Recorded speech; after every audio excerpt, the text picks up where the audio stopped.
This is Jim with Twisted Hobbies, and today we're building the Mini Edge. Hello and welcome to the build on the Mini Edge. I've got everything I need all here. I've got my manual ready to go, and I'm going to lay out all my parts and fold over all the edges as needed. Just be careful when folding these over. You can crack the EPP a little bit if you force it too much, but if you give it some time and let it come together, it's usually just fine. If it does crack, you can just glue it back together. Not a big deal with the foam tack. So as those are getting folded over and being weighted down, I'm going to work on making the push rods. And the first ones I'm starting with are for the ailerons, and I'm using the snap links on these. And when I work with those, what I do is I dip the end in a little bit of foam tack and then put the snap link on. Then I slide a piece of heat shrink over that and then shrink it into place. I would not recommend using a flame on this. If you have a heat gun, that's better. Just don't overdo it. You don't want to melt anything. Now we're going to set up the electronics. So I'm going to bind my receiver, calibrate the ESC, make sure the motor's in the right direction. There is a whole video on this that I'm going to link to into the description. Once that's all done, I know my servos are centered, and I can then take them out and start putting them into the plane.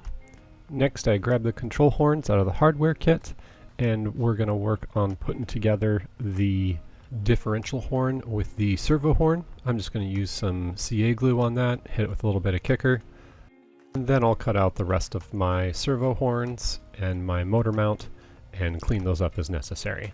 I like to scuff up the edge it's going to glue in. That way it has a little bit more bite to it. So I use some sandpaper on that, and then just in general get them cleaned up.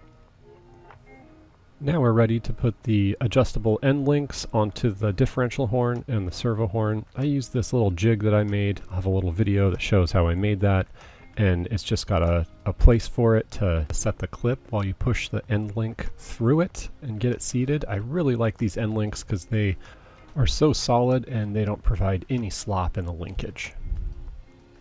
Next up, we're going to be gluing the canopy onto the vertical fuselage, and I'm just using foam tack on this. Also notice I'm doing this on top of a piece of parchment paper. You really want to make sure you don't end up gluing your model to your work surface.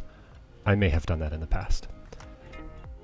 Next up, we're going to be gluing the wings to the horizontal fuselage, and when we're doing this, I'm using that foam tack. I really like foam tack on any foam-to-foam connection. You'll see I press it together and then I pull it back apart.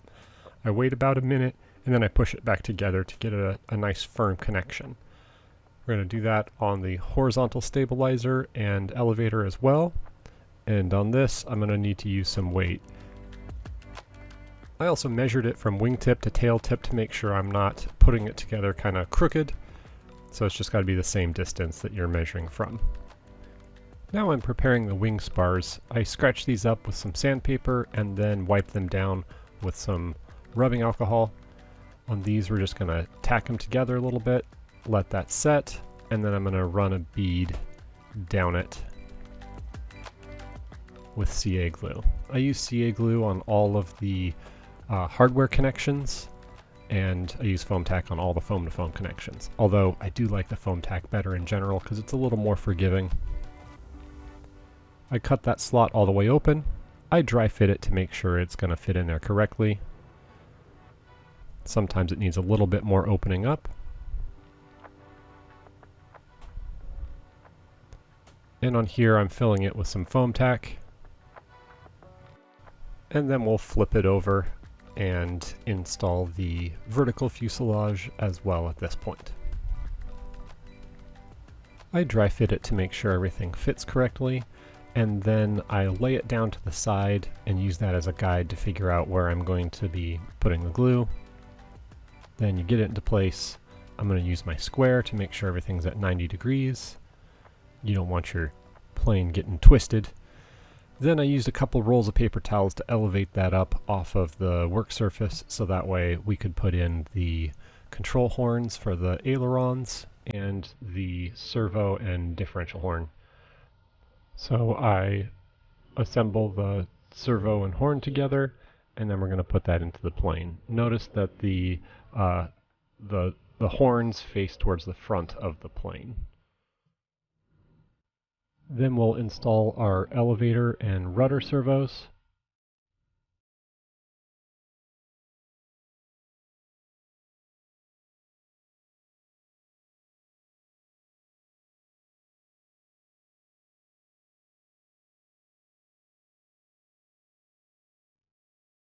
And then we're going to glue the bottom part of the vertical fuselage to the plane.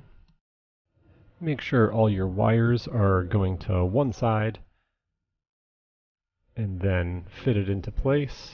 Squish it all together real well. Use your square to make sure it's all perfect.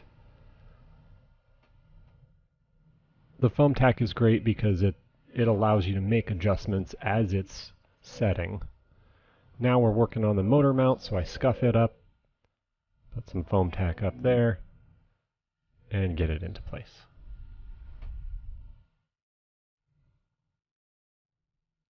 Next up is rudder and elevator control horns. And then we're going to be attaching the rudder to the fuselage.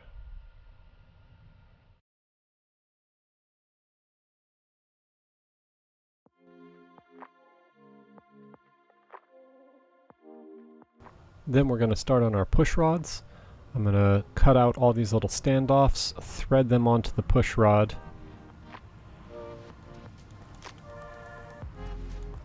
and then I'll start gluing those into place. So first I find all the holes, sometimes it's a hunt to find them.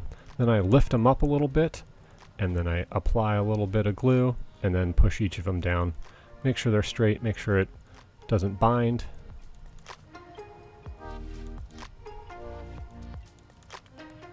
And then the same thing on the other side for the rudder push rod.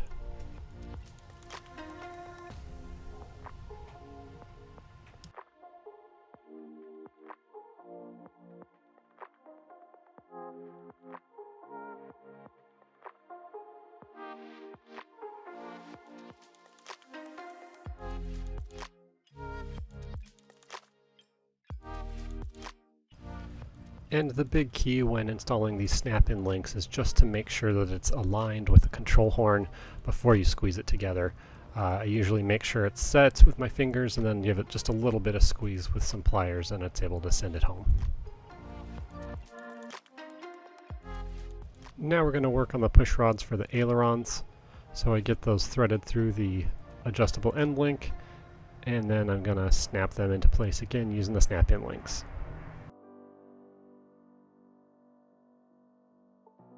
Once those are in, we're going to trim off the excess, and then anytime I trim the carbon fiber, I like to put a little dab of CA glue on the end so it doesn't start to fray later on. At this point, I noticed I had a carbon fiber spar for the elevator, and so I went ahead and put that in. I looked in the manual and I didn't see anywhere in the manual where it said that that needed to be installed. So I gave Twisted Hobbies a call, and they said that that piece is optional, and they actually recommend not using it because that area is sturdy enough without it. So you can skip that. Next we're going on to the landing gear. There's a little strip that goes in that area, and then these landing gear struts go on each side of that strip, and we just glue the tips down and then glue the intersection between those. Then they're going to get these little circular pieces and then the wheel pants. Obviously these are just for looks, you're not going to be rolling these on the ground, but they do provide a little bit of cushion as you're bringing it in, and they really help with orientation. So I like them on the plane, some people don't. They are optional as well. Once those are in place, we're going to move on to the tail skid, and that just gets glued right on. Next, we're going to be installing the motor, the ESC, and the receiver.